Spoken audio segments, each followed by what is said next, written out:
bersyukur buat kasih-Mu menyelamatkan hidupku. Oh Yesus, Tuhan dan Rajaku. Dengan apa kan ku balas anugerah-Mu yang ajaib? Biarlah hidupku selalu menyenangkan hati-Mu. Betapa kagum ku melihat perbuatan tangan-Mu, ajaib dan mulianya kuasa-Mu nyata dalam hidupku. Sungguh ku tak dapat mengerti besarnya karya-Mu. Oh indahnya, oh heran kasih-Mu.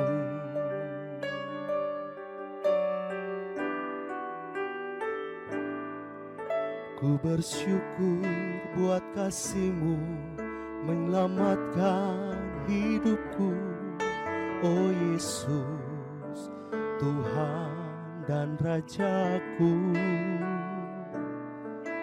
Dengan apa kan ku balas anugerah-Mu yang ajaib? Biarlah hidupku selalu menyenangkan hati-Mu.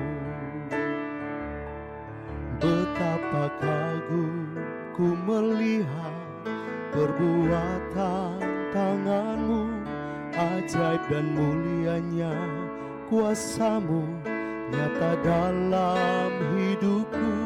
Sungguh ku tak dapat mengerti besarnya karya-Mu. Oh indahnya, oh heran kasih-Mu.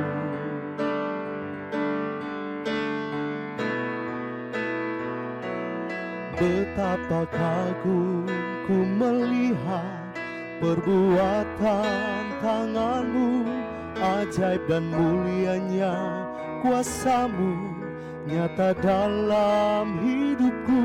Sungguh ku tak dapat mengerti besarnya karya-Mu. Oh indahnya, oh heran kasih-Mu. Oh indahnya, oh heran kasih-Mu. Oh indahnya, oh heran kasih-Mu.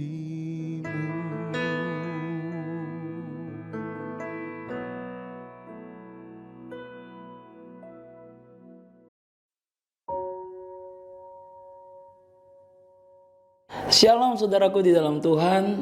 Hari ini saya bahagia sekali bisa kembali menyapa Anda semua lewat tayangan Today Sermon di YouTube channel Bethel Media Palu. 2 bulan kita melewati tahun 2022 ini. Biarlah iman kepercayaan kita tetap teguh di dalam Tuhan di sepanjang tahun 2022 ini. Saudaraku di dalam Tuhan, saya punya uang 100.000 rupiah, nominal uang yang paling besar.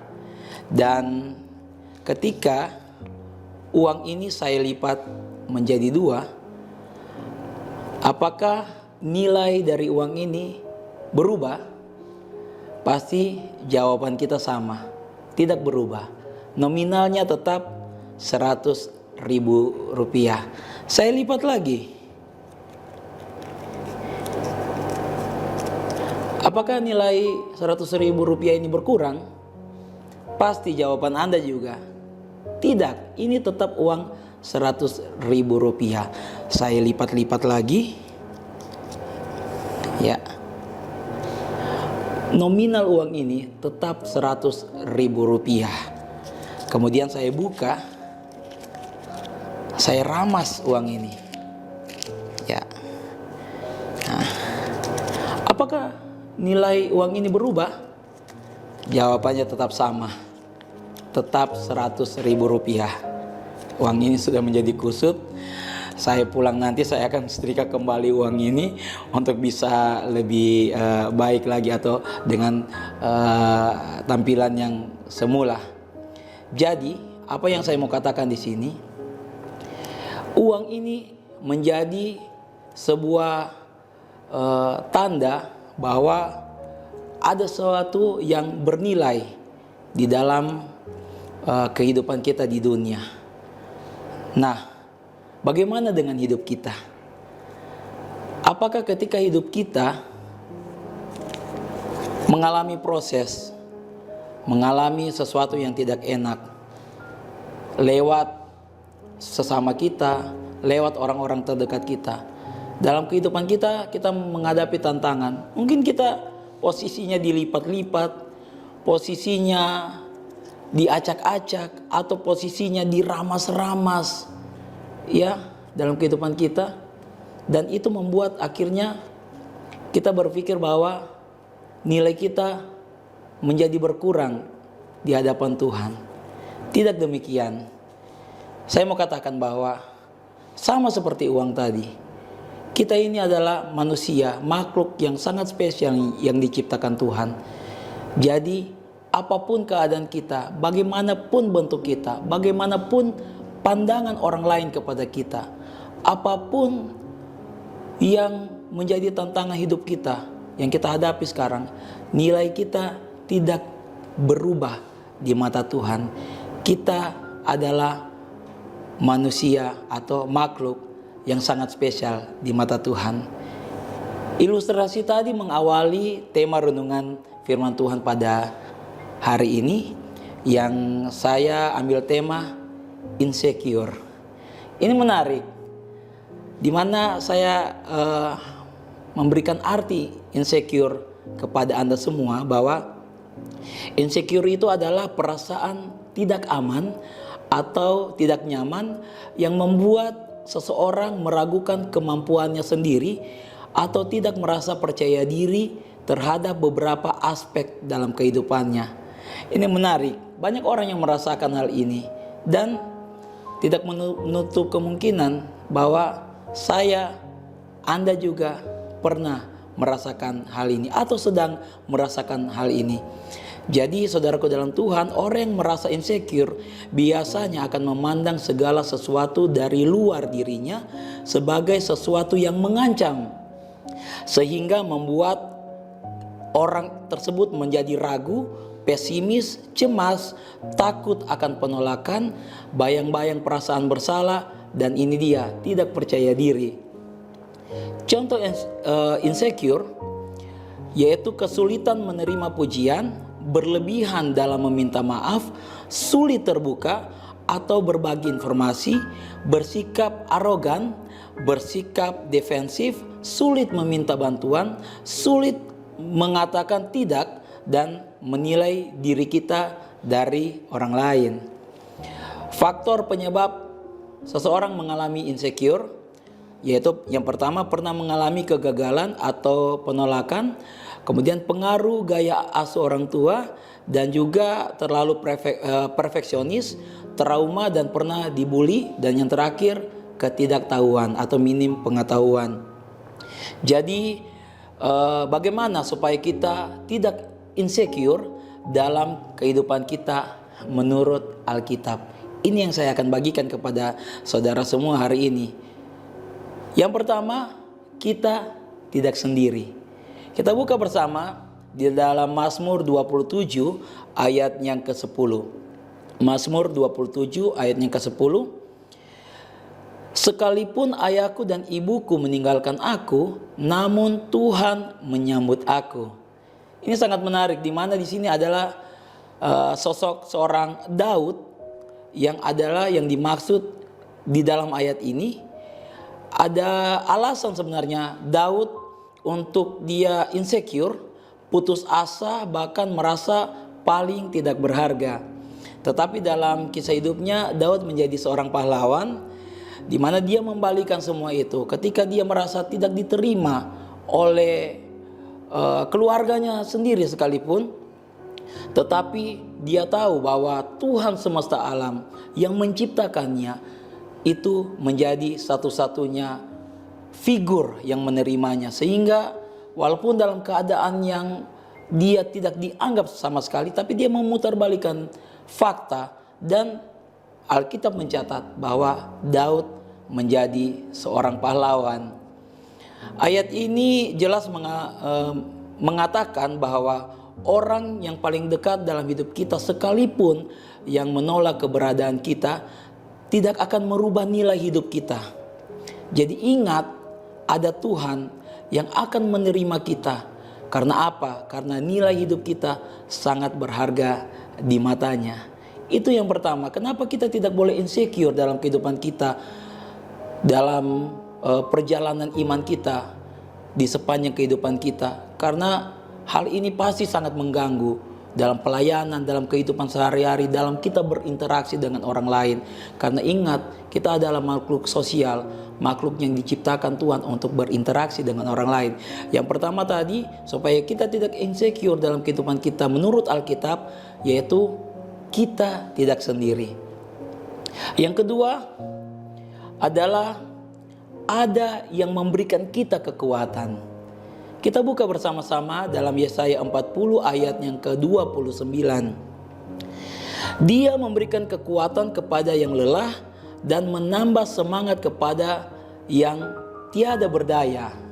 Wow, ini satu jaminan yang luar biasa bagi kita sebagai anak-anak Tuhan, di mana seseorang itu ketika menghadapi sesuatu yang berat dalam hidupnya, hal yang pertama dia butuhkan adalah dibantu. Saudara pasti setuju dengan ini. Apalagi dalam keadaan yang terdesak atau terpojokan. Jadi disinilah perbedaan kita dengan orang dunia, saat dimana kita menghadapi masalah dan tidak ada satupun manusia yang memberikan support kepada kita. Ingat, ada Tuhan yang tidak pernah berhenti memberikan kekuatan kepada kita dan memberikan semangat kepada yang tidak berdaya. Anda saat ini membutuhkan kekuatan dari Tuhan dan juga merasa tidak berdaya karena masalah kepercayaan diri, karena masalah menghadapi omongan orang, menghadapi segala sesuatu yang dituduhkan kepada Anda. Ingat, Tuhan tidak pernah membiarkan. Dia pasti akan memberikan kekuatan kepada Anda. Dan yang ketiga, yang terakhir, ada kasih yang kekal. Kita buka bersama di dalam Yeremia 31 ayat yang ketiga. Saya bacakan untuk saudara. Dari jauh Tuhan menampakkan diri kepadanya. Aku mengasihi engkau dengan kasih yang kekal, sebab itu aku melanjutkan kasih setiaku kepadamu. Kasih seseorang kepada orang lain itu bersifat temporer. Artinya ada batasan dan banyak yang akhirnya lemah ketika mereka meragukan nilai hidup mereka sendiri.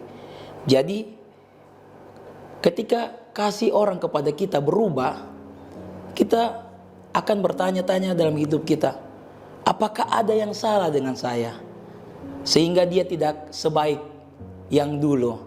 Apakah saya tidak sebaik yang dulu sehingga mereka tidak memberikan respon kepada saya? Nah, ini kasih manusia, kasih yang temporer. Jadi kembali ke ayat tadi, kasih Tuhan itu kekal dan dia akan terus melanjutkannya dalam kehidupan kita. Jadi apakah gunanya kita meragukan hidup kita yang dia sendirilah yang menjadi penciptanya?